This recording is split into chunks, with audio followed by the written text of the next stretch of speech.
This is Lior, I'm with Compass, and in this video, we're going to be talking about how to house hack a condo or a single family in the Boston area.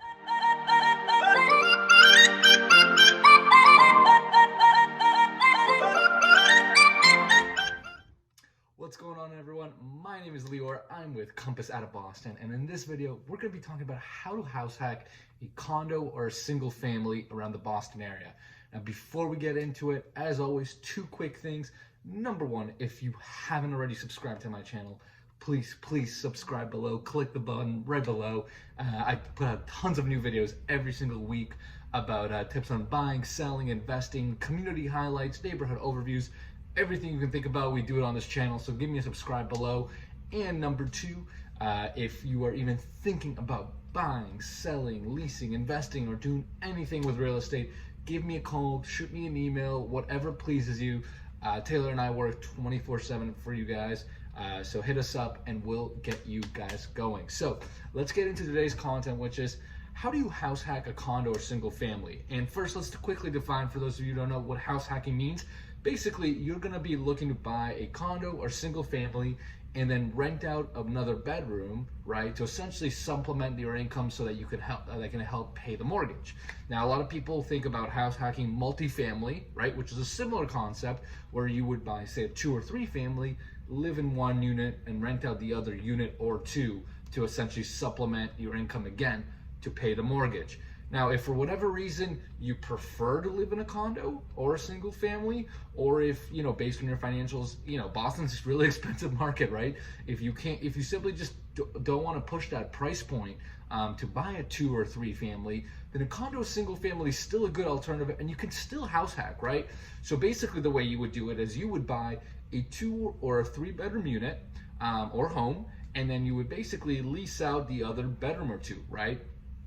And that income would help you pay the mortgage. And again, you can live pretty cheap, maybe not exactly free, right? It's the income from the other 2 bedrooms may not completely cover your mortgage, but it'll be very close. So let's kind of go through some of the more logistical points of how do you house hack a condo or single family, right? So again, we talked about the fact that you're going to be renting out bedrooms, right? Now in the Boston area, that's very common, right? If you look on Craigslist or any of the big rental marketplaces, there's a ton of listings for bedrooms, right? And typical rent ranges are probably anywhere from $700 to $1,200 per month.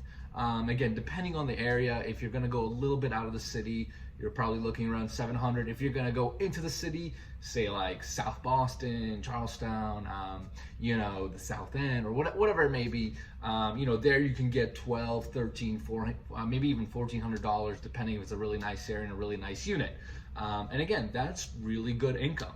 Now, here's one thing you do need to be aware of. If you're going to be doing that, you cannot technically charge the tenants for utilities, right? So when you house hack a 2 family and you rent out the top unit, you can charge that top unit. They would have to pay their own electrical, gas, and gas bills, assuming the meters are split. But in a condo, again, it's only on 1 meter, and technically, since the unit is on your name, you would be the one paying those bills. So you can kind of do a little bit of a handshake deal, if you will, with your potential roommates. But that's just one thing to keep in mind. However, you still want to get those roommates ideally on leases, right? 12-month leases, if that's something you're okay with. But you just have to be comfortable with the fact that, again, these are going to be people living in your unit, right? So, if you've got friends lined up, if you've got some family lined up, that's obviously a great situation. If you're just going to be trying to get, a stranger to come in and live with you, it's not a bad thing. You just kind of have to be prepared for it mentally and make sure that's something you truly want to do, because it's not everyone's cup of tea, and lifestyle is certainly a big, certainly a big factor in making such a decision. So, those are the things you want to be, you kind of want to be thinking about. Let's also talk about the mortgage process, right? So when you are looking to house hack a 2 or 3 family, you can actually get pre-approved for higher prices, because you can use the income from the other units as part of your income to qualify for the mortgage, right? So let's say you're buying a 2 family, the lender will look at potential rents for that top unit that you'll rent out and use that as part of your qualifying income for the mortgage. When you're doing the same thing for condos or single families and you go tell your lender, hey, by the way, I'm gonna be house hacking, right? And I'm gonna be renting out my bedroom. I've already got someone lined up if you do. The thing is, the lenders, they cannot use that extra income to qualify you. So just be ready for that, right? So you're gonna basically, the mortgage you're gonna qualify for will purely be based on your regular, W-2 income, whatever you make at your job. You won't be able to use that supplemental income to get a higher pre-approval. So just kind of think about that in the back of your mind as you start getting things in motion. Now let's quickly talk about, I know this is a video on house hacking in condos and single families. Let's talk about why I have a slight preference towards house hacking condos than maybe single families, especially if you're going to be in the Boston area, right? I've done other videos on the differences between condos and single families, but real quick, 2 factors you want to consider. Number one, the reason why I like condos a little bit more than single families is they're typically less maintenance, right? Single family, you're responsible for everything, right? You're responsible for the lot, you're responsible for the siding, for the roof, for the mechanicals, all the plumbing, all the electric, right? It's all yours, and it's just it's a lot more maintenance. But on a condo, especially if you get into a 3-unit building or even a larger complex, right? There's other units that are responsible with you for the association. So obviously condo associations has reserves, right? So it's not like if there's a roof bill or a new, a new siding bill for the building, it's not all gonna fall on you, right? You're just gonna take a smaller portion of that, which kind of lowers your maintenance requirements. Again, just food for thought. And then number 2, in terms of condos, you wanna be kind of looking at the condo fee, right? That's the big thing that everyone is always worried about.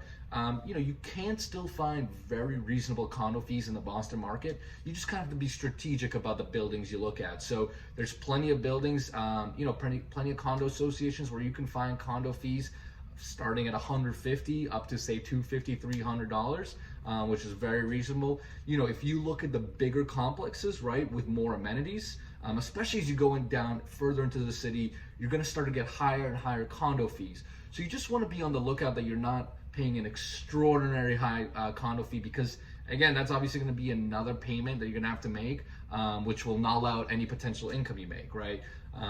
Do be on the lookout if condo fees include things like your utilities, right? So like your heat, hot water, potentially the electric, although that's pretty rare.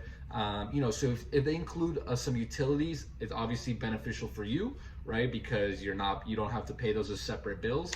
But just keep that in the back of your mind, right? You want to be looking at strategic condo fees. If you're going to be looking at large complexes with tons of amenities, it's great from a lifestyle perspective. You just got to be ready to pay for it. So that's kind of the deal with house hacking condos and single families. Again, great alternative if you don't want to live in a 2 or 3 family, or if you really want to live, if you really want to live in a condo, if you really want to live in a single family, it's a great alternative. You can get roommates to help you supplement your income, to help pay the mortgage, and kind of live a lot more cheaply. So if you guys have any questions, put them below.